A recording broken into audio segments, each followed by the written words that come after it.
ఈ మాటలు వింటున్న నా ప్రియ సహోదరి సహోదరుడా, దేవుడు తోడున్నాడని చెప్పడం సులువు. దేవుడు నీకు తోడున్నాడు అంటే సింహాల మోగబోయేంత పరిశుద్ధ జీవితం ఉండాలి. పాపంతో రాజీ పడని ప్రవక్త మాటకు ఆకాశం కూడా స్పందించింది. శరీరానికి అవకాశం దొరికిన ఆత్మకు కలుషితం చేయనివాడే నిజమైన విజేత. అందుకే నా యేసయ్యమంటున్నాడంటే 1 కొరింథీ 6:18 జారత్వమునకు దూరముగా పారిపోవుడి.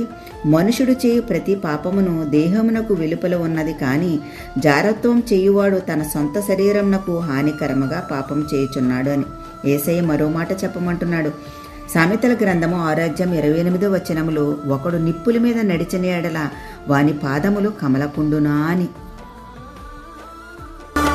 నీవు లేని జీవితం నాకు వద్దయా, నీవుంటే నాకు ఎంతో మేలయ.